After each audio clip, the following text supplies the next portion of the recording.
Everyone, hi guys, very good morning everyone. कैसे हैं आप सभी लोग? आई होप आप सब मस्त होंगे और ज़बरदस्त होंगे।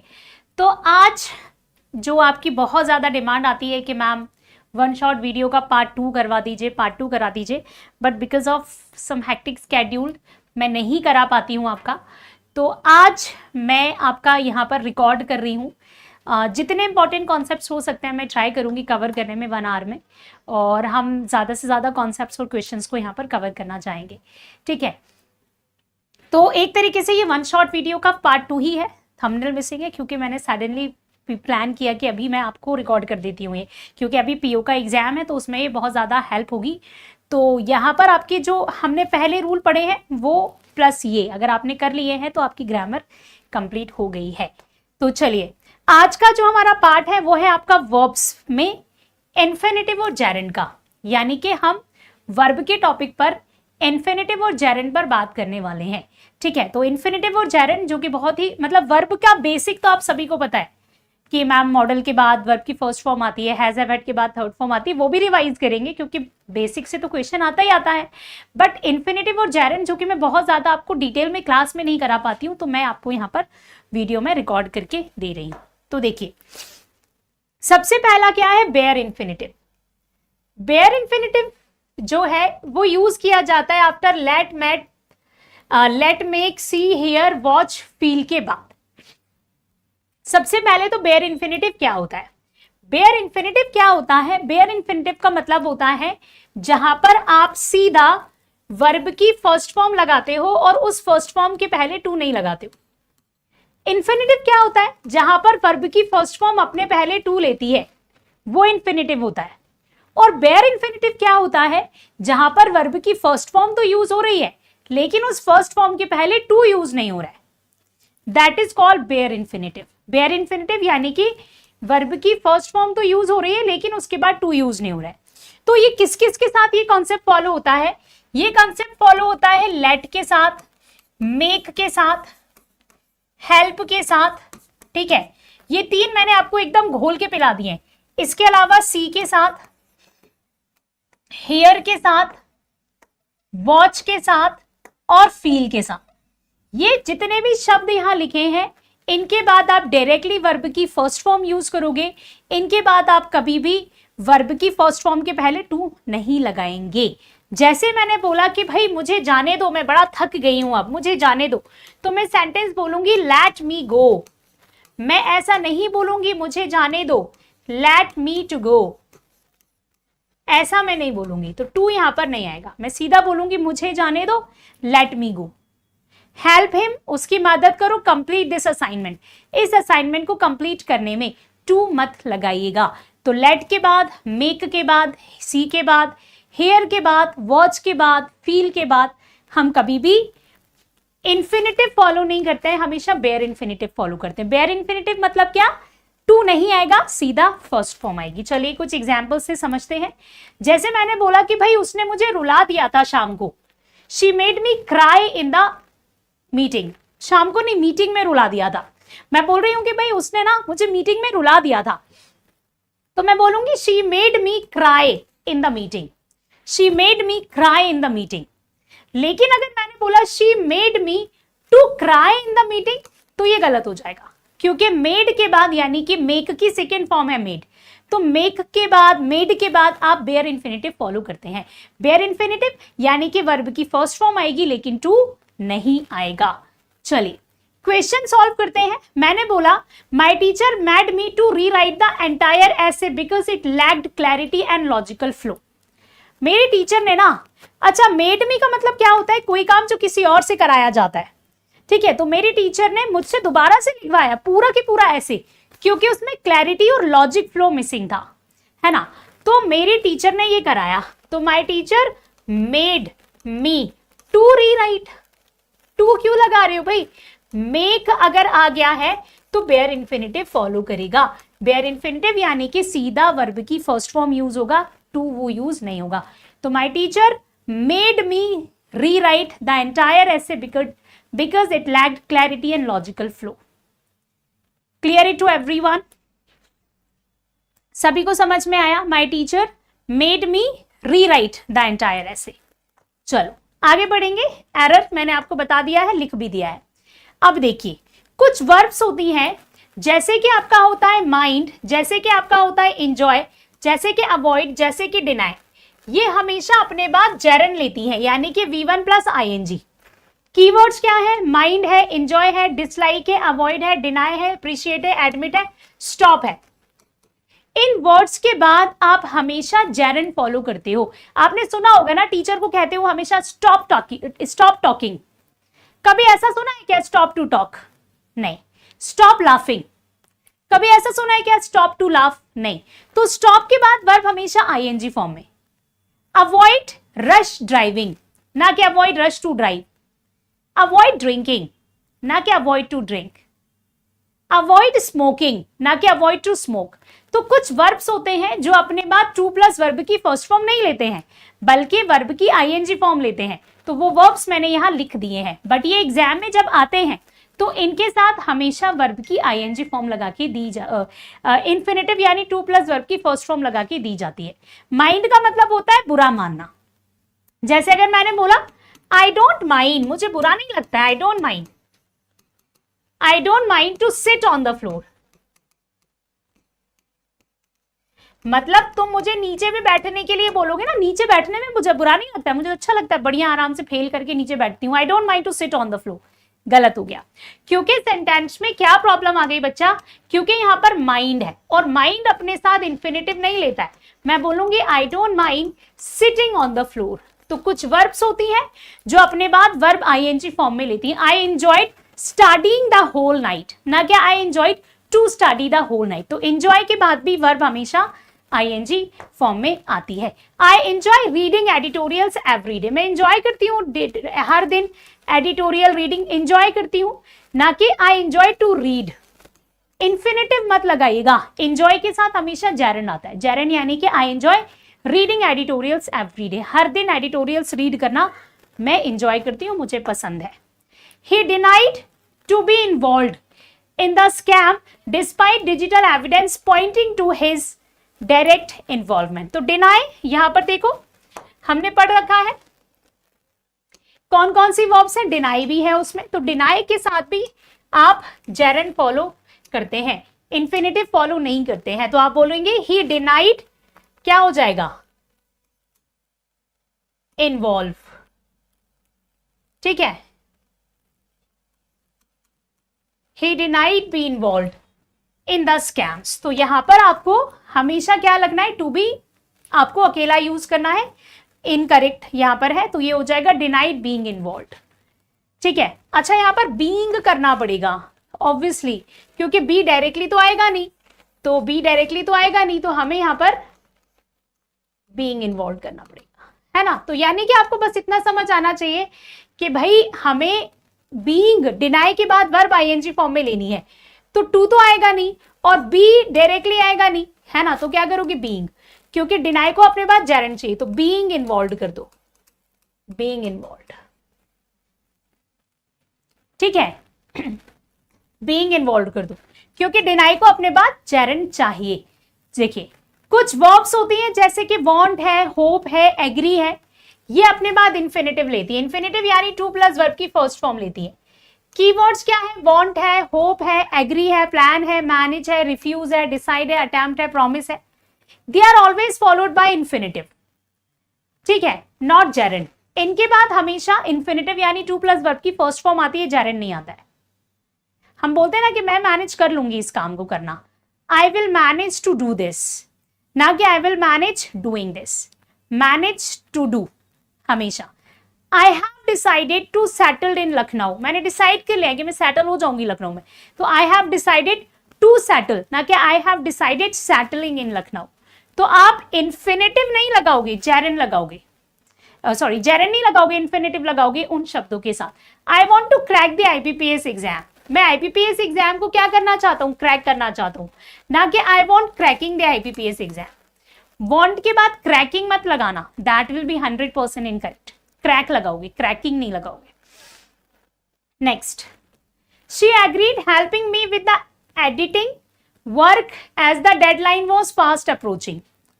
गलत हो गया, एग्री यूज हो रहा है, तो एग्री के बाद जेरन क्यों ले रहे हो? She agreed to help, she agreed to help, क्योंकि एग्री जो है ना वो अपने बाद इंफिनिटिव लेता है, जेरन नहीं लेता। देखो हम 99% जगह पर इंफिनिटिव ही अप्लाई करते हैं।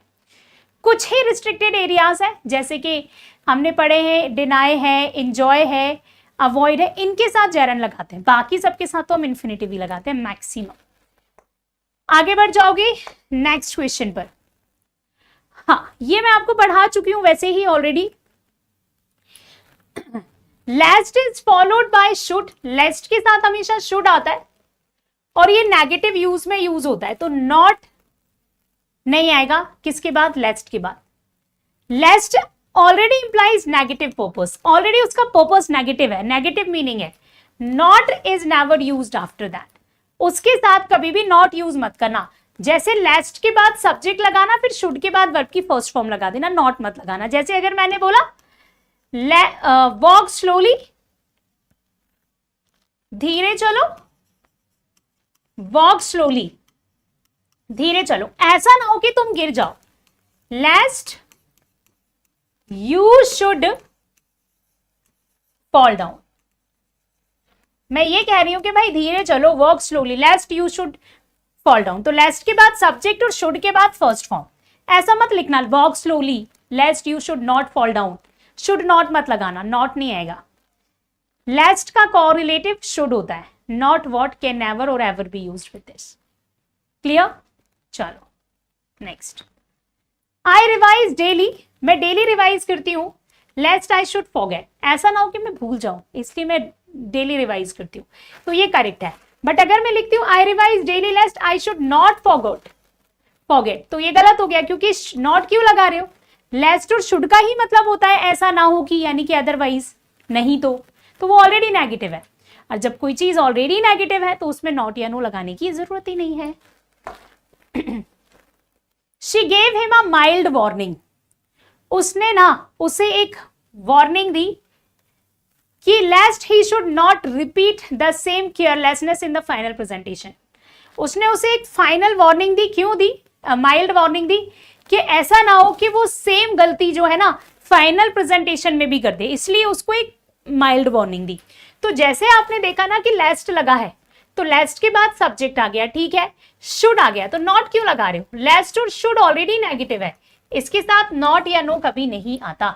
आप बोलोगे she gave him a mild warning lest he should repeat the same carelessness in the final examination.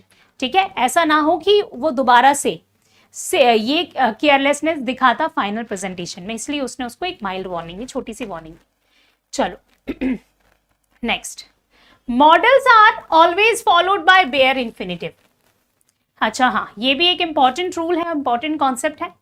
Model के बाद बेयर इन्फिनिटिव फॉलो होता है, यानी मॉडल के बाद टू नहीं आता, जिनके साथ टू नहीं लगता उनके साथ टू नहीं आता है। ठीक है, जैसे ऑट टू के साथ टू लगता ही है, वो बिना ऑट अकेला यूज होता ही नहीं है, तो टू लगा देना उसके साथ। बट बाकी जितने भी मॉडल्स हैं उनके साथ टू नहीं आता है, तो टू नहीं आता है तो मत लगाना। ठीक है, तो जैसे कैन है, कुड है, मे है, माइट है, शैल है, शुड है, विल है, वुड है, मस्ट है, डेयर है, नीड है, ये सारे के सारे आपके मॉडल हैं। ठीक है, ये सारे के सारे आपके मॉडल्स हैं। पूरी इंग्लिश में कभी भी हम मॉडल का यूज करते हैं, पूरी इंग्लिश में कभी भी हम मॉडल का यूज करते हैं तो इनके बाद टू नहीं लेते हैं।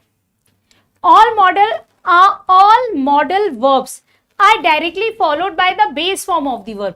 सारे के सारे मॉडल्स अपने बाद सीधा फर्स्ट फॉर्म लेंगे। मैं ऐसा नहीं बोल सकती I could to solve this problem,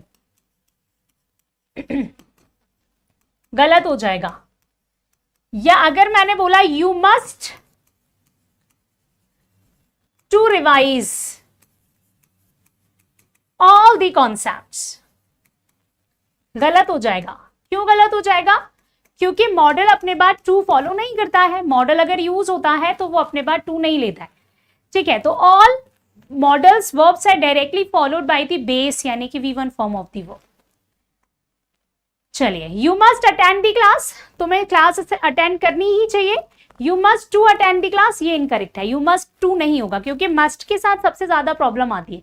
ये थोड़ा सा लगता है टू टू जैसा, है ना, क्योंकि इसको मॉडल बहुत ज्यादा यूज नहीं करते हैं। तो ये जब एग्जाम में आता है ना मस्ट टू, तो हम इसको करेक्ट कर देते हैं। देखो, candidate must to carry their admit cards to the test centre without fail, entry won't be allowed otherwise. बोल रहे हैं कि भाई जितने भी कैंडिडेट्स हैं ना उनको अपना एडमिट कार्ड कैरी करना है टेस्ट सेंटर पे, मतलब भूलना तो बिल्कुल भी नहीं है क्योंकि एंट्री अलाउड नहीं है उसके बिना। तो यहां पर कैंडिडेट मस्ट, तो यहां पर टू नहीं आएगा, सीधा वर्ब की first form. Candidates must carry their admit cards, must carry ना कि मस्ट टू कैरी। तो कैंडिडेट्स के बाद आप वेयर इन्फिनेटिव फॉलो नहीं करोगे, इन्फिनेटिव फॉलो करोगे। ठीक है, तो यूज करना है टू। यूज्ड टू जो है ना वो शो करता है पास्ट हैबिट को। तो यूज टू टेक्स जेरंड, तो यूज टू के साथ हम जेरंड का यूज करते हैं। देखो, दो कंडीशन है, कीवर्ड से यूज टू एक पास्ट हैबिट बताता है और एक है बी यूज टू जो कि अकस्टम्ड टू का मीनिंग देता है। मैं आपको दोनों कॉन्सेप्ट बता देती हूं। अगर अकेला यूज्ड टू यूज होता है तो इसके बाद हमेशा वर्ब की फर्स्ट फॉर्म आती है, ये कि पास्ट हैबिट बताता है। जैसे अगर मैंने बोला आई यूज्ड टू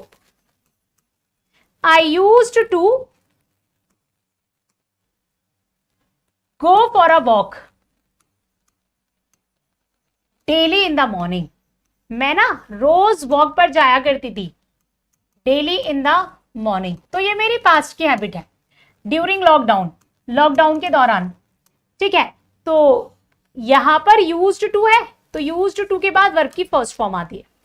बट जैसे आपने देखा ना कि इस यूज्ड टू के पहले बी की कोई फॉर्म लगी है, बी की कोई फॉर्म, यानी इज एम आर लगा है, यानी वॉज वर लगा है, यानी बी लगा है, बीन लगा है, बीइंग लगा है, कोई भी बी की फॉर्म लगी है, तो उसके बाद यहां पर आप प्रेजेंट हैबिट को बताते हो या एडेप्टेशन को बताते हो।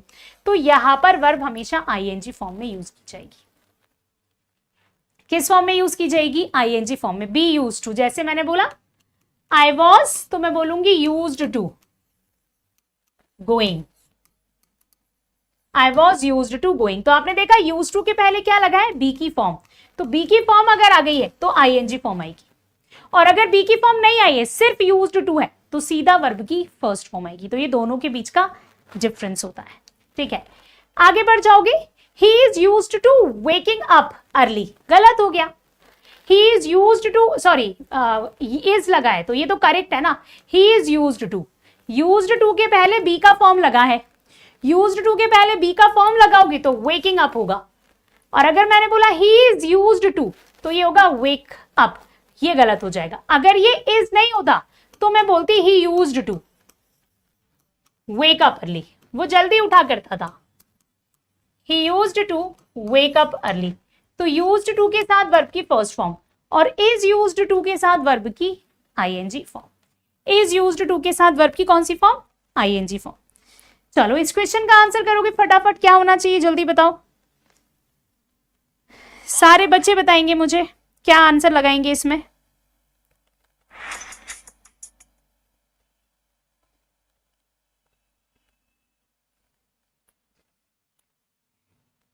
चलिए, I am use to wake up. आपने देखा कि यूज्ड टू के पहले मैडम ने बी का फॉर्म दे रखा है। जैसे ही बी का फॉर्म दिखाई देता है तो फटाफट यहां से आपको क्या करना है, I am use to wake up को वेकिंग अप कर लो।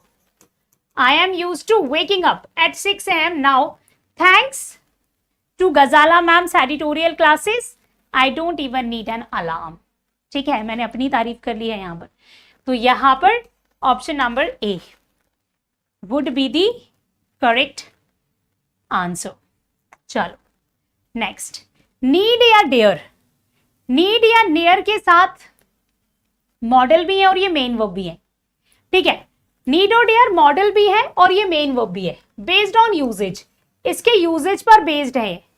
कीवर्ड्स क्या है कि अगर नीड के साथ नॉट लगा रहे हो तो यहां पर टू नहीं आएगा, सीधा वर्ब की फर्स्ट फॉर्म आएगी। या डेयर के साथ नॉट लगा रहे हो तो सीधा फर्स्ट फॉर्म आएगी। ठीक है, अगर नीड के साथ नॉट लगा रहे हो, बट अगर नीड्स लगा रहे हो तो फिर 2 + V1 मेन वर्ब की तरह काम करेगा ना, तो इंफिनिटिव लेगा। तो मॉडल की तरह नीड और dare takes bare infinitive. Need और डेयर जब मॉडल की तरह यूज होंगे तो ये बेयर इंफिनिटिव यूज करेंगे, और अगर ये मेन वर्ब की तरह यूज होंगे तो ये इंफिनिटिव फॉलो करेंगे, और एस भी यूज होगा इसके थर्ड पर्सन में। जैसे अगर मैंने बोला आई डेयर नॉट, मुझ में तो हिम्मत ही नहीं है, I dare not to enter the class, कि मैं क्लास में एंटर हो जाऊं विदाउट परमिशन, बिना परमिशन के। मेरे अंदर इतनी हिम्मत नहीं है भैया कि मैं बिना परमिशन के ना क्लास में एंटर हो जाऊं। तो जैसे आपने देखा कि मैडम ने डेयर नॉट लगा दिया, यानी कि यहां पर डेयर एक मॉडल है, और अगर यहां पर डेयर एक मॉडल है तो ये इंफिनिटिव नहीं लेगा। I dare not enter the class without permission, I dare not enter the class without permission. ठीक है भाई, तुम्हें ना अपनी तुम्हें ना इन गंदे बच्चों के साथ खेलने की जरूरत नहीं है, तो मैं बोलूंगी you need not to play with these bad boys. तुम्हें ना इन गंदे बच्चों के साथ खेलने की जरूरत नहीं है। करेक्ट हुआ कि इनकरेक्ट हुआ? 100% इनकरेक्ट हो गया। यू नीड नॉट, टू हटा दो, तो you need not play with these bad boys. तुम्हें ना इन गंदे बच्चों के साथ खेलने की जरूरत नहीं है बिल्कुल भी। You need not play with these bad boys, क्योंकि need not, dare not modals हैं। मॉडल के साथ हम इंफिनिटिव फॉलो नहीं करते हैं, बेयर इंफिनिटिव फॉलो नहीं करते हैं। इंफिनिटिव फॉलो नहीं करते, बेयर इंफिनिटिव फॉलो करते हैं। लेकिन अगर ये आपके सेंटेंस में मेन वर्ब बन के आएंगे तो आपको इंफिनिटिव फॉलो करना पड़ेगा। जैसे मैं इसी सेंटेंस को एक और तरीके से लिख सकती हूं, यू डोंट नीड, तुम्हें जरूरत नहीं है, यू डोंट नीड, तो फिर मैं लिखूंगी टू प्ले, तुम्हें खेलने की जरूरत नहीं है। आई डोंट डेयर, मेरे अंदर तो हिम्मत ही नहीं है, आई डोंट डेयर, तो फिर मैं लिखूंगी to enter the class.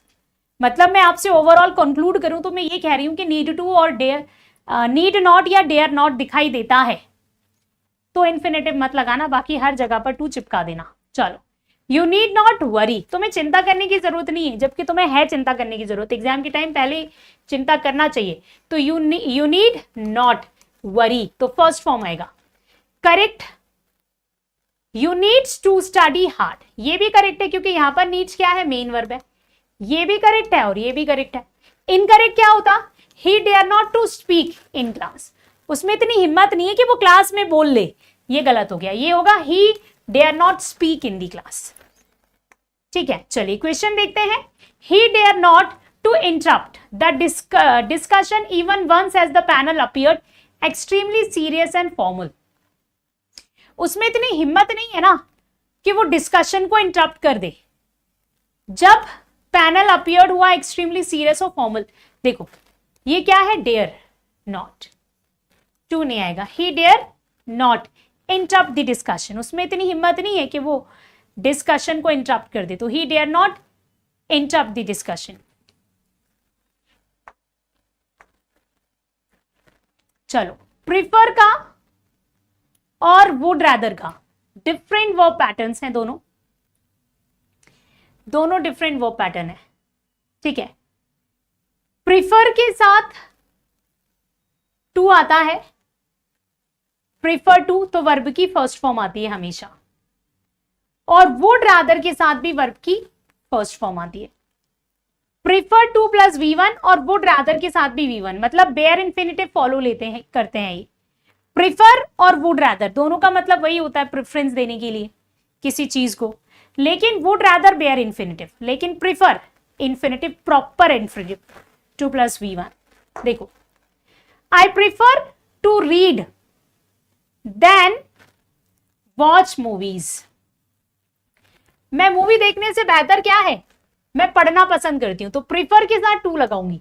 Read verb की फर्स्ट फॉर्म है, देन अपने बाद क्या फॉलो करता है, देन अपने बाद फॉलो करता है पैरेललिज्म को, यानी कि अगर देन के पहले फर्स्ट फॉर्म है तो देन के बाद भी फर्स्ट फॉर्म होनी चाहिए, तो वॉच होना, वॉचिंग अगर दे देगा तो गलत हो जाएगा। ठीक है, मूवीज करेक्ट क्या है? I would rather read than watch movies. या तो मैं सेंटेंस ऐसे लिख लूं या तो मैं ऐसा लिख लूं, प्रिफर टू और would rather both words have same meaning, but prefer अपने साथ टू लेता है और वुड रादर नहीं लेता है। अब दूसरा क्या है इनकरेक्ट में? I would rather to read, incorrect हो गया। I would rather to read, to नहीं आएगा क्योंकि वुड रादर अपने साथ बेयर इंफिनिटिव फॉलो करता है, सीधा फर्स्ट फॉर्म लेगा, टू वो नहीं लेगा। I would rather read, I would rather read, to read मत करना। ठीक है, next, I would rather to stay home and revise my notes than go out and waste the whole evening. मैं ना घर रुक करके रिवाइज करना चाहती हूं अपने सारे नोट्स को, ठीक है, बाहर जाके पूरा की पूरी शाम को बर्बाद करने से बेहतर मैं ये काम करना चाहती हूं। तो I would rather stay home and revise my notes than go out and waste the whole evening. Clear है? तो वर्ब के ये कॉन्सेप्ट्स हैं। बाकी मॉडल के बाद फर्स्ट फॉर्म आती है, हैज हैव हैड के बाद थर्ड फॉर्म आती है। यार ये तो बहुत ही बेसिक कॉन्सेप्ट्स हो गए, मैं आपको बार बार नहीं पढ़ा रही हूं क्योंकि मैंने ये पढ़ा रखे हैं, है ना। तो इवनिंग बोल रही हूं, ये आपके बहुत इंपॉर्टेंट कॉन्सेप्ट्स हैं। तो अब हम आते हैं टेंस पर। कुछ टेंस के इंपॉर्टेंट कॉन्सेप्ट्स मैंने आपको ऑलरेडी पढ़ा रखे हैं वैसे, बट क्योंकि ये वन शॉर्ट वीडियो में मुझे चीजों को कवर करना है तो एक बार और आपको बता देती हूँ। सिंपल प्रेजेंट टेंस सबसे पहले तो क्या होता है, जिसके साथ सब्जेक्ट आती है, वर्ब की फर्स्ट फॉर्म आती है, वर्ब की एस या एस फॉर्म आती है, यानी कि फिफ्थ फॉर्म और ऑब्जेक्ट, उसे हम कहते हैं कि प्रेजेंट सिंपल टेंस है। डिफरेंस क्या होता है? वर्ब की फर्स्ट फॉर्म प्लूरल के लिए यूज होती है, वर्ब की एस या एस फॉर्म सिंगुलर के लिए यूज होती है। ये दोनों के बीच का डिफरेंस होता है। अब मैंने बोला कि जो सिंपल प्रेजेंट है वो यूज होता है हैबिचुअल एक्शंस बताने के लिए, यानी कि आदतों को बताने के लिए हम सिंपल प्रेजेंट टेंस यूज करते हैं, जिसके कीवर्ड्स हैं always, usually, often, sometimes, never, daily, everyday, generally, rarely. ये सारे के सारे आपके कीवर्ड्स हैं किसके? सिंपल प्रेजेंट टेंस के। सिंपल प्रेजेंट टेंस के आपके कीवर्ड्स हैं। ठीक है, तो आपको यूज करना है सिंपल प्रेजेंट टेंस हैबिट्स के लिए, रूटीन्स के लिए और रिपीटेड एक्शंस के लिए। यानी कि जब भी आप किसी सेंटेंस में आदतों की बात करते हो, हैबिट्स की बात करते हो, रूटीन्स बताते हो, रिपीटेड एक्शंस बताते हो, तो वहां पर हम हैबिचुअल फैक्ट्स यानी कि प्रेजेंट सिंपल टेंस को डिनोट करते हैं। ठीक है, जैसे कि कोई भी काम जो मैं डेली करती हूँ, मतलब ऑलवेज, यूजुअली ज्यादातर करती हूँ, ऑफन अक्सर करती हूँ, समटाइम्स कभी कभी करती हूँ, नेवर कभी नहीं करती हूँ, डेली करती हूँ, इनके साथ हम प्रेजेंट सिंपल टेंस लगाते हैं। एग्जाम में क्या करेगा? इनके साथ प्रेजेंट कॉन्टिन्यूअस टेंस लगा के दे देगा। जैसे अगर मैंने बोला I am going for a walk, मैं वॉक पर जा रही हूं, I am going for a walk every day, हर दिन जा रही हूं, तो ये आपको गलत दे दिया। I am going for a walk every day, that is 100% incorrect. Why? What is the reason behind that? I am going for a walk every day. Every day यानी हर दिन। तो ये जो हर दिन आपने यूज किया है ना, ये आपकी रेगुलर एक्टिविटी को बता रहा है। और अगर ये आपकी रेगुलर एक्टिविटी को बता रहा है तो फिर आप टेंस कौन सा लगाओगे? कॉन्टिन्यूअस? बिल्कुल भी नहीं, हम तो सिंपल प्रेजेंट टेंस लगाएंगे, क्योंकि सिंपल प्रेजेंट टेंस जो है ना वो रेगुलर एक्टिविटी को बताने के लिए यूज होता है। तो I go for a walk every day, मैं हर दिन वॉक पर जाती हूं। जैसे मैंने बोला she always wakes up at 6 AM, वो हमेशा सुबह 6 बजे उठ जाती है। कब उठती है? हमेशा उठती है, हमेशा। अब अगर मैंने बोला she is always waking up at 6 AM, तो ये तो गलत हो जाएगा, क्योंकि ऑलवेज का मतलब होता है हमेशा। तो कोई काम जो हमेशा होता है तो ये तो आपकी आदत हो गई, और आदतों के लिए हम सिंपल प्रेजेंट टेंस लगाते हैं। तो she always wakes up at 6 AM, वो हमेशा 6 बजे उठ जाती है। ठीक है, my brother is usually Yeats a heavy breakfast before he leaves for the office, मेरा जो भाई है ना वो हमेशा हैवी ब्रेकफास्ट करता है ऑफिस जाने के पहले। ही बिलीव्स, क्योंकि वो विश्वास करता है, इट कीप्स हिम एनर्जाइज्ड, कि जो हैवी ब्रेकफास्ट कर रहा है ना उससे वो एनर्जी फील करेगा। तो देखो सिंपल प्रेजेंट टेंस में यूजुअली आता है, ठीक है, लेकिन इज तो आता ही नहीं है, सीधा वर्ब की फर्स्ट फॉर्म आती है या एस फॉर्म आती है, तो ब्रदर तो सिंगुलर है, इज क्यों लगा रहे हो? My brother is usually Yeats, my brother usually Yeats, तो इज नहीं आना चाहिए, जो इज लगाया है वो गलत है, तो ए पार्ट में एरर होगा। जैसे मैं बोलती हूं कि I am teach you daily, मैं तुम्हें रोज पढ़ाती हूं, तो ये सही होगा क्या? नहीं।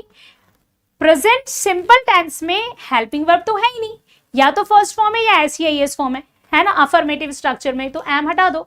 आई टीच यू डेली, मैं तुम्हें डेली पढ़ाती हूँ, रोज पढ़ाती हूँ, आई टीच यू डेली। चलिए, प्रेजेंट कॉन्टिन्यूअस टेंस यूज होता है कोई भी ऐसा काम जो अभी चल रहा है। इसके कीवर्ड्स हैं आपके नाउ, एट प्रेजेंट, करेंटली और एट द मोमेंट। ठीक है, यानी कि कोई भी काम जो अभी चल रहा है उसके लिए हम बोलते हैं now, I am teaching you now. At present I am doing some important task, I am doing. Currently I am working in KGS, ठीक है, तो करेंटली आई एम वर्किंग, तो continuous tense. At the moment I am teaching you, at the moment, अभी मैं आपको पढ़ा रही हूं, तो एट द मोमेंट यानी कि जिस मोमेंट की हम बात कर रहे हैं उसकी, तो यूज करना है प्रेजेंट कॉन्टिन्यूअस टेंस डिस्क्राइब करते हुए एक्शंस को कि क्या काम चल रहे हैं करंट मोमेंट में, तो इन एक्शंस को बताते हुए आपको प्रेजेंट कॉन्टिन्यूअस टेंस का यूज करना है। Clear everyone? Present continuous tense का यूज करना है। तो चलिए, मैंने बोला I am watching your editorial session now, मैं अभी आपका एडिटोरियल सेशन देख रहा हूं, जो भी है, तो नाउ लगा है कॉन्टिन्यूअस टेंस। ऐसा मत करना I watch your editorial sessions now, हमेशा गलत हो जाएगा। I watch your editorial session, not I am watching your editorial session. You have to use present continuous tense when now is given in the sentence. Present simple tense नहीं आता, ये तो habits को बताता है या रेगुलर एक्टिविटीज को बताता है। अगर यहाँ पर डेली होता आई watch your editorial session daily in the morning, तो वॉच लगा देती, बट यहां पर मैं ये कह रही हूं कि मैं देख रही हूं एडिटोरियल सेशन अभी, नाउ का मतलब होता है अभी, तो continuous tense should be used.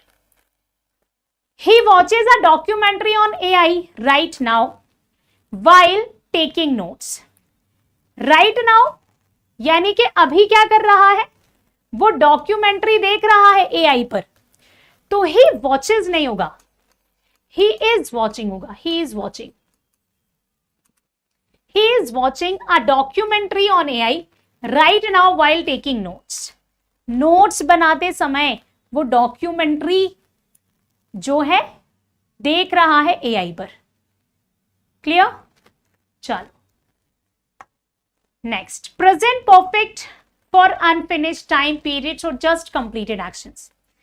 Present perfect tense का यूज हम करते हैं अनफिनिश्ड टाइम पीरियड के लिए या फिर जस्ट कंप्लीटेड एक्शंस के लिए। ऐसे एक्शंस जो बस अभी अभी खत्म हुए हैं, वहां पर हम प्रेजेंट परफेक्ट टेंस लगाते हैं। जैसे कि कोई काम जो अभी अभी हो गया है, रीसेंट एक्शन, ऐसा एक्शन जो हाल ही में खत्म हुआ है, वहां पर हम प्रेजेंट परफेक्ट टेंस लगाते हैं।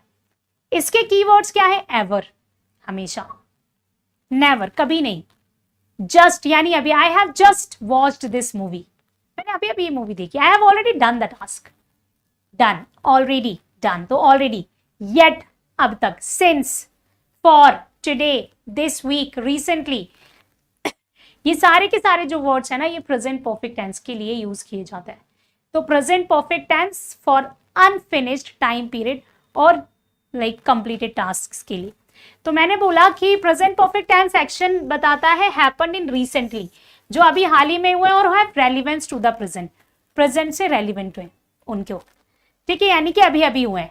I have already sent the file, मैंने तो ऑलरेडी फाइल भेज दी है, I have already sent the file. But अगर मैं बोलती हूँ I already sent the file, past simple tense लगा देती हूं, तो ये गलत होगा, क्योंकि ऑलरेडी के साथ आप पास्ट सिंपल टेंस नहीं लगा सकते।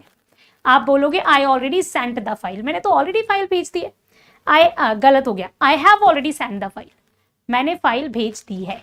ऑलरेडी यानी कि अभी अभी मैंने ये काम किया है, निपटाया है अभी इस काम। She just submitted her report and left the office. Her manager was surprised. उसने बस क्या किया, रिपोर्ट को सबमिट किया ही है और ऑफिस छोड़ दिया, उसका मैनेजर जो है ना वो सरप्राइज्ड हो गया। तो जस्ट किया है उसने, जस्ट, तो शी हैज जस्ट सबमिटेड।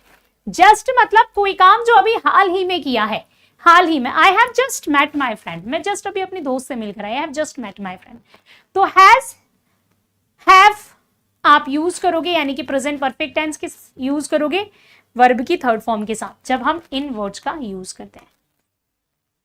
चलिए, present perfect continuous tense, continuing up to now, कोई भी काम जो अभी तक चल रहा है, जैसे सिंस है, फॉर है, ऑल्डो है, लेटली है, रिसेंटली है, इनके साथ हम परफेक्ट कॉन्टिन्यूअस टेंस लगाते हैं। तो perfect continuous for actions that started in the past and still continuing, कोई भी काम जो पास्ट में शुरू हुआ था और अभी भी चल रहा है, वहां पर हम परफेक्ट कॉन्टिन्यूअस टेंस लगाते हैं। कोई भी काम जो पास्ट में शुरू हुआ था और अभी भी चल रहा है, जैसे मैंने बोला I have been waiting for the result since morning, मैं सुबह से रिजल्ट का इंतजार कर रही हूँ। I have been waiting for the result since morning, तो सिंस मॉर्निंग है, I have been waiting, perfect continuous tense. ठीक है, अगर इनकरेक्ट क्या है, I am waiting for result, क्योंकि देखो सिंस या फॉर से टाइम आ जाता है पूरी इंग्लिश में कभी भी कहीं भी, उसकी हेल्पिंग वर्ब हमेशा हैज बीन होनी चाहिए, हैव बीन होनी चाहिए, और पास्ट है तो हैड बीन होनी चाहिए। ठीक है, अब इनके बाद अगर आईएनजी फॉर्म आता है तो आई, नहीं आता तो खाली हैज बीन, हैव बीन या हैड बीन, या हैज, हैव और हैड प्लस वर्ब की थर्ड फॉर्म, परफेक्ट टेंस होना चाहिए, और कोई भी दूसरा या तीसरा टेंस यूज नहीं किया जाएगा, सिर्फ और सिर्फ परफेक्ट टेंस होना चाहिए। परफेक्ट टेंस के साथ हम इसको फॉलो करते हैं, यूज करते हैं। बढ़ जाए आगे, चलो, he was, we are waiting for the train, हम इंतजार कर रहे हैं ट्रेन का, सिंस 7 AM, सुबह 7 बजे से, and still there is no announcement, अभी भी कोई अनाउंसमेंट नहीं हुआ है, तो हम इंतजार कर रहे हैं 7 बजे। जैसे ही सिंस दिखा, हेल्पिंग वर्ब चेक करो, हैज बीन, हैव बीन नहीं है, यानी कि ये गलत है, आईएनजी फॉर्म ऑलरेडी गिवन है, तो we have been waiting, we have been waiting for the train, हम ट्रेन का इंतजार कर रहे हैं, and still there is no announcement, और अभी अनाउंसमेंट भी नहीं हुआ है, there is still no announcement. ठीक है, चलो,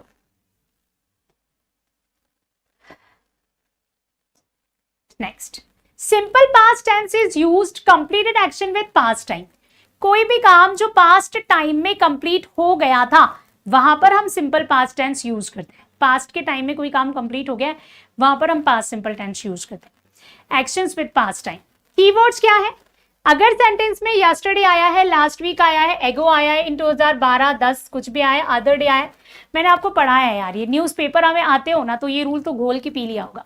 कोई भी पास्ट का टाइम अगर सेंटेंस में आ गया तो टेंस पास्ट सिंपल ही होना चाहिए, पास्ट परफेक्ट नहीं होगा कभी भी, या कोई भी दूसरा पास्ट नहीं होगा। जैसे अगर मैंने बोला आई हैड गॉन देयर, मैं वहां पर गई थी, और मैंने लिख दिया यस्टरडे, यानी कि मैं वहां पर कल गई थी। I had gone there yesterday, मैं वहां पर कल गई थी, करेक्ट है ये sentence. I had gone there yesterday incorrect है, क्योंकि सेंटेंस में यस्टरडे आ गया, और यस्टरडे जो है ना वो पास्ट का पॉइंट ऑफ टाइम है, और when we talk about past point of time, when we talk about past point of time, we have to use past simple tense. I have to say I went there. I cannot use I had gone. We cannot use past perfect tense with any kind of past time.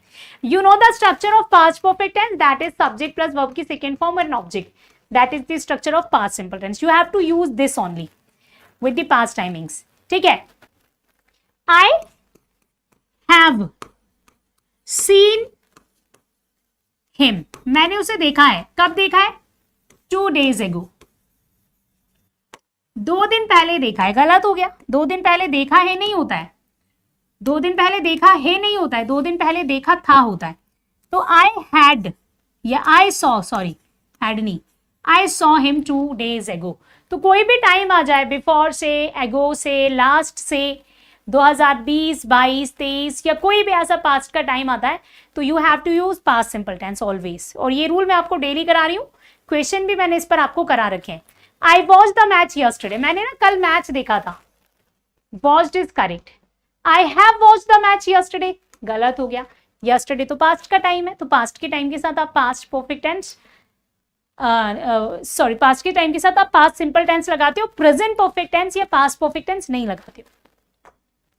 चलिए, he has completed the project last week but the manager has not reviewed it yet। उसने तो पिछले बोल रहे हैं हफ्ते ही project को complete कर दिया था, लेकिन मैनेजर ने ना उसे अभी तक रिव्यू नहीं किया है। तो he has completed the project last week, किसका टाइम है, पास्ट का टाइम है, पास्ट का टाइम तो पास्ट का टेंस, हैज हटा दो। He completed the project last week but the manager has not received it yet. उसने तो कंप्लीट कर लिया था प्रोजेक्ट पिछले हफ्ते ही, लेकिन मैनेजर ने अभी तक रिव्यू नहीं किया उसे। ठीक है,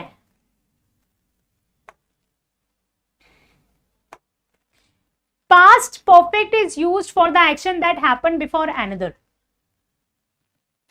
पास्ट परफेक्ट टेंस हम कब यूज करते हैं, जब हमारे पास कम से कम पास्ट की दो घटनाएं हों। When we have two actions in the past, one after the other, जब हमारे पास एक के बाद एक पास्ट की दो घटनाएं होती हैं, तब हम पास्ट परफेक्ट टेंस यूज करते हैं। ठीक है, जैसे मैंने बोला before, after, already, when, bye the time, इनके साथ जो अर्लियर ऑफ द टू, देखो आपके पास पास्ट है, पास्ट की कितनी घटनाएं हैं, दो। तो जो भी पास्ट का आपका पहला एक्शन होगा, फॉर्मर एक्शन, अर्लियर एक्शन, जो भी लिखते हो उसको, पहला एक्शन, वो आपका पास्ट परफेक्ट में होगा। ठीक है, और जो भी आपका दूसरा एक्शन होगा, जिसे हम बोलते हैं ना लेटर एक्शन, वो हमेशा पास्ट सिंपल में होगा। ठीक है, जैसे मैंने बोला मेरे यहां आने, स्कूल में पढ़े है ना, सेंटेंसेस स्कूल में पढ़े होंगे, डॉक्टर के पहुंचने के पहले पेशेंट मर चुका था, मेरे स्टेशन पहुंचने के पहले ट्रेन आ गई थी, बस ये वही सेंटेंस है। डॉक्टर के पहुंचने के पहले पेशेंट मर चुका था, दोनों काम हो चुके हैं, डॉक्टर पहुंच चुका है, पेशेंट मर चुका है, जो काम पहले हुआ है वो पास्ट परफेक्ट में लिख दो। तो द पेशेंट हैड डाइड, पहले क्या है, पेशेंट मरा है, the patient had died, patient मर चुका था, बिफोर द डॉक्टर रीच्ड,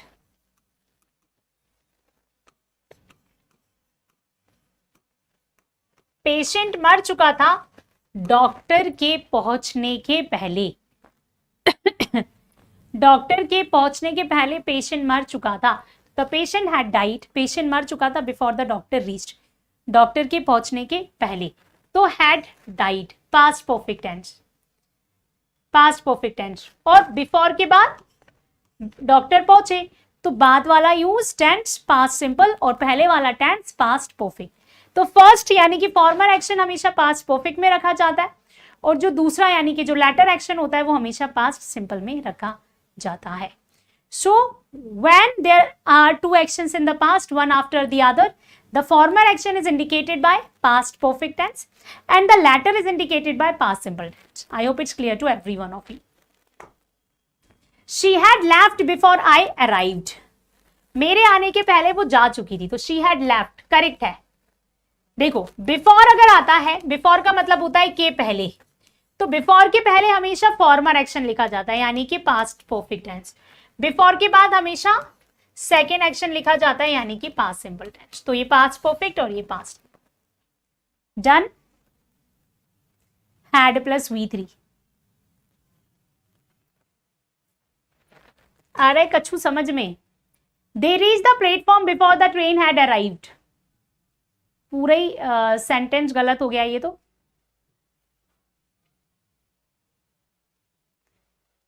ये होना चाहिए they had reach the platform before the train arrived, they had reach the plate, तो दोनों में ही एरर हो गया। They had reach the platform before the train arrived, before के पहले फर्स्ट एक्शन होता है, तो फर्स्ट एक्शन क्या है कि वो पहले पहुंच गए थे, उसके बाद ट्रेन आई, तो उनको पहले पहुंचा दो पास्ट परफेक्ट टेंस से, उसके बाद ट्रेन को बुलाओ। ठीक है,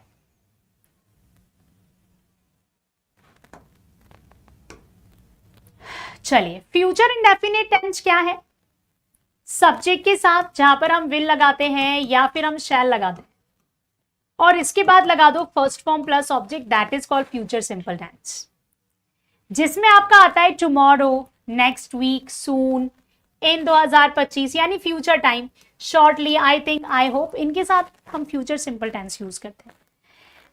use will plus for V1 for instant plans, predictions और अनसर्टेन फ्यूचर एक्शंस। ठीक है, इन सभी के लिए लगाना है। चलो, I will help you in the evening, मैं तुम्हारी मदद कर दूंगी शाम को। आई will help you in the evening. ठीक है, आई help you in the evening will be incorrect, क्योंकि शाम की बात हो रही है तो ये आपका नियरर फ्यूचर है। तो नियरर फ्यूचर के लिए क्या करोगे? फ्यूचर सिंपल टेंस लगाओगी, प्रेजेंट सिंपल नहीं लगाओगी। तो आई हेल्प यू नहीं होगा, आई विल हेल्प यू होगा। I help you with the documents once I return from the client's office by evening, मैं तुम्हारी मदद कर दूंगी डॉक्यूमेंट में। ठीक है, क्लाइंट मीटिंग से वापस आने के बाद, by the evening. So once I will return, I will help you होना चाहिए, आई थिंक। हाँ, आई विल हेल्प यू होना चाहिए, क्योंकि फर्स्ट एक्शन में फ्यूचर लगाते हैं। देखो, मैंने बोला मैं तुम्हारी मदद कर दूंगी, पर एक बार वहां से आ जाऊं क्लाइंट मीटिंग से फिर, तो ये फ्यूचर है। तो I will help you, I will help you with the documentation, documents, मैं तुम्हारी डॉक्यूमेंट्स में मदद कर दूंगी once I return from the client office by the evening, शाम तक अगर ऑफिस से वापस आ गई क्लाइंट मीटिंग से तब। फ्यूचर कॉन्टिन्यूअस यूज होता है ऑनगोइंग एक्शंस बताने के लिए फ्यूचर टाइम के, जिसके कीवर्ड्स होते हैं एट दिस टाइम टुमारो, कल इसी समय पर, next week this time, all day tomorrow. यहां पर हम फ्यूचर कॉन्टिन्यूअस टेंस लगाते हैं। आपने सुना होगा ना ऐसे क्वेश्चन, आपने सुने होंगे ऐसे क्वेश्चन कि भाई कल तो इस समय पर मैं एग्जाम दे रही होंगी, या कल इस बजे मैं ट्रैवल कर रही होंगी। तो हम फ्यूचर में एक क्वांटिनिटी बताते हैं कि कल इतने समय हम ये काम कर रहे होंगे, तो that is called future continuous tense. तो देखो, will be plus ING to show something will be progress in future point of time, कोई भी ऐसा काम जो फ्यूचर पॉइंट ऑफ टाइम में चल रहा है उसके लिए हम फ्यूचर कॉन्टिन्यूअस टेंस लगाते हैं। This time tomorrow we will be travelling to Delhi, कल इतने बजे हम ट्रैवल कर रहे होंगे दिल्ली में। This time tomorrow we will travel to Delhi. ठीक है, ये नहीं करेंगे, ये थोड़ा सा कम, फ्यूचर सिंपल मत लगाना, क्योंकि हम बाय दिस टाइम टुमारो कर रहे हैं कि कल इसी समय, तो हम बोलते हैं कि कल इस समय हम ये काम कर रहे होंगे। ठीक है, कर रहे होंगे, तो ये ज्यादा प्रेसी है। क्या? फर्स्ट वाला फ्यूचर कॉन्टिन्यूअस टेंस। चलिए, at this time next week, अगले हफ्ते इसी समय, the committee will meet in the seminar hall to discuss final approval. बोल रहे हैं कि अगले हफ्ते इसी समय जो कमिटी है ना वो डिस्कस कर रही होगी फाइनल अप्रूवल को सेमिनार हॉल में, तो विल बी मीटिंग। ठीक है, the committee will be meeting in the seminar hall. ठीक है, इन द सेमिनार हॉल, ये देखिए, will meeting in the seminar hall. Future perfect tense use होता है एक्शंस बताने के लिए जो हो चुके हैं, फ्यूचर टाइम में हो चुके होंगे। मतलब बहुत सारे सेंटेंसेस हम ऐसा बोलते हैं कि यार अगले हफ्ते इसी समय तक तो मैं एग्जाम दे चुकी होंगी, अगले हफ्ते इसी समय पर मैं ट्रैवल कर चुकी होंगी, अगले महीने इसी समय तक हमारा एग्जाम हो चुका होगा, सिलेक्शन हो चुका होगा अगले साल इसी समय तक। तो ये फ्यूचर में हम कंप्लीशन बता रहे हैं, ये काम हुए नहीं है, प्रोसेस में चल रहे हैं, बट हम इनमें फ्यूचर का टाइम दे देते हैं। कीवर्ड्स क्या है? By 2025, by the time, before next year, ये सारे वर्ड्स आपके एक्सप्लेनेशन में। तो use will have plus V3 to talk about completion before a future movement.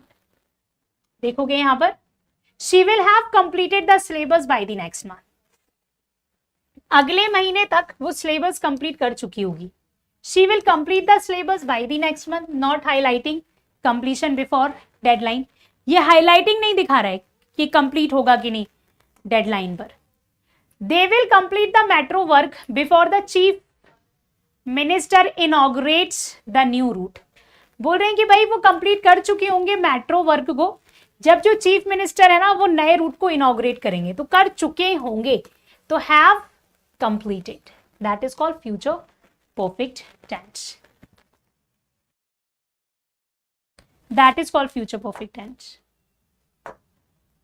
चलिए, use simple present after time conjunction, जैसे वैन है, बिफोर है, आफ्टर है, एज सून एज है, इनके साथ जितने भी टाइम कंजंक्शन होते हैं ना, इनके साथ सिंपल प्रेजेंट टेंस आता है। यानी मैं ये कहना चाहती हूँ इनके साथ कभी भी फ्यूचर नहीं आता या कोई मॉडल वाला कॉन्सेप्ट नहीं आता है.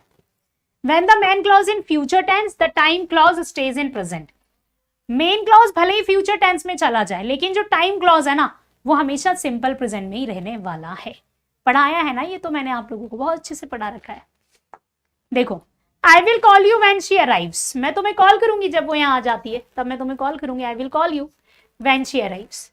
I will call you when she will arrive गलत हो जाएगा, क्योंकि व्हेन के बाद, अनटिल के बाद, अनलेस के बाद, इन केस के बाद, इफ के बाद, एज सून एज के बाद, ये जितने भी वर्ड्स हैं इनके बाद हम फ्यूचर टेंस अप्लाई नहीं करते हैं. विल और शैल नहीं लगाते हैं, सिंपल प्रेजेंट टेंस ही लगाते हैं हमेशा. ठीक है.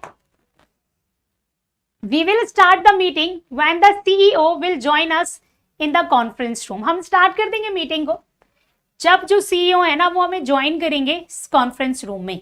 तो we will start the meeting when the CEO joins us. जैसे ही हमें ज्वाइन करते हैं ना वो कॉन्फ्रेंस रूम में, वैसे ही हम मीटिंग स्टार्ट कर देंगे.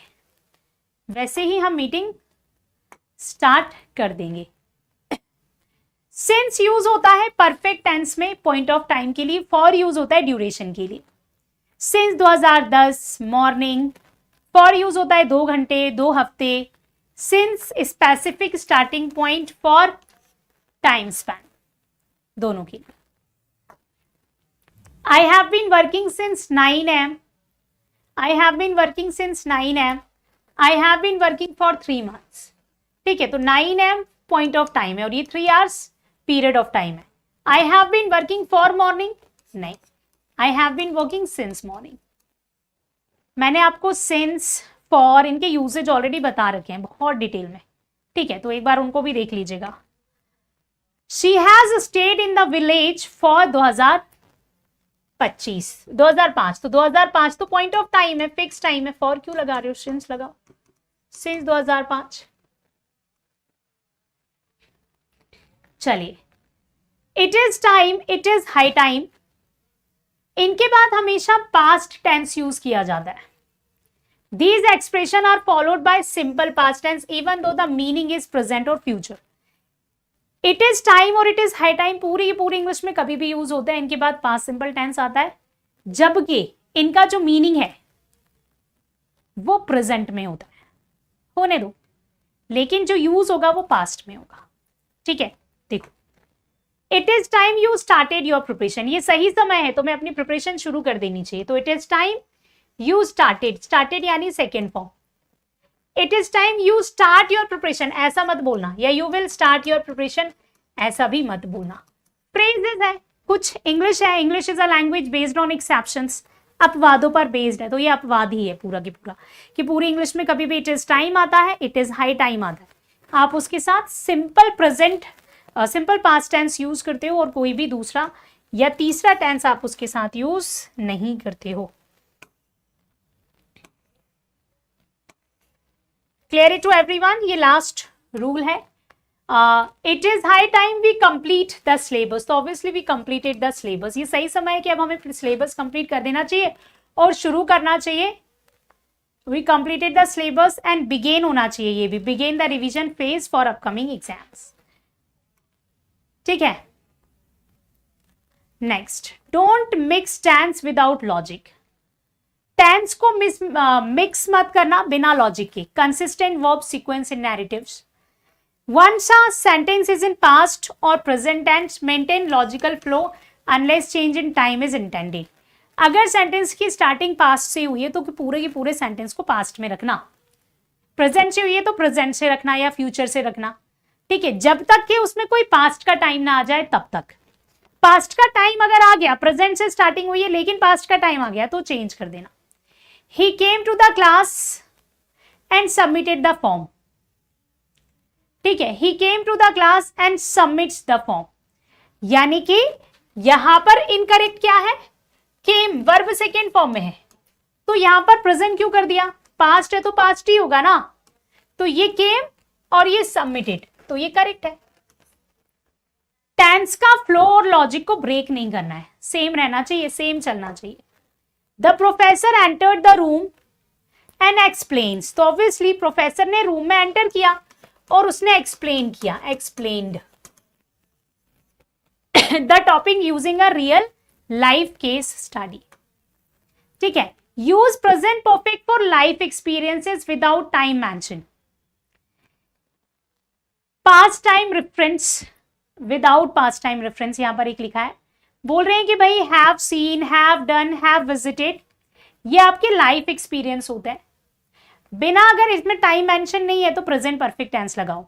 Don't use simple present unless the time is mention. Simple present use मत करना टाइम मेंशन हो तो। Use present perfect for experience. Present perfect tense हम एक्सपीरियंस के लिए यूज करते हैं। आई हैव विजिटेड शिमला, मैंने तो शिमला विजिट किया था, तो एक्सपीरियंस है एक तरीके से। आई विजिटेड शिमला मत करना, आई हैव विजिटेड शिमला। अगर लास्ट ईयर बोलते हो तो ही पास्ट सिंपल लगाना, अदरवाइज मत लगाना। I visited the Taj Mahal and it is truly the most magnificent place ever so. I have visited the Taj Mahal. Time नहीं लगाया ना, तो एक्सपीरियंस किया है आपने, तो एक्सपीरियंस कर रहे हो तो पास्ट प्रेजेंट परफेक्ट टेंस लगाओ। टाइम लगा है तो पास्ट सिंपल टेंस लगाओ। क्लियर है? तो यहां पर हमारा ये टॉपिक कवर हो गए हैं। हमने वन शॉर्ट वीडियो है अभी, आर्टिकल्स, कंजंक्शन, प्रेपोजिशंस है, वो मैं आपको आगे कभी रिकॉर्ड कर दूंगी। आज मैंने आपको टेंस और वर्ब्स के वो कॉन्सेप्ट्स जो मैं बेसिकली नहीं पढ़ा पाती हूँ बहुत डिटेल में, इन्फिनिटिव और जेरेंड से रिलेटेड, ये मैंने आपको कंप्लीट करा दिया। ठीक है, तो एक बार अच्छे से रिवाइज कर लीजिएगा जिन लोगों का एग्जाम है। पहले आप वन शॉर्ट वीडियो का पार्ट 1, फिर वन शॉर्ट वीडियो का पार्ट 2, इसको रिवाइज कर लीजिएगा। So bye bye, take care, thank you.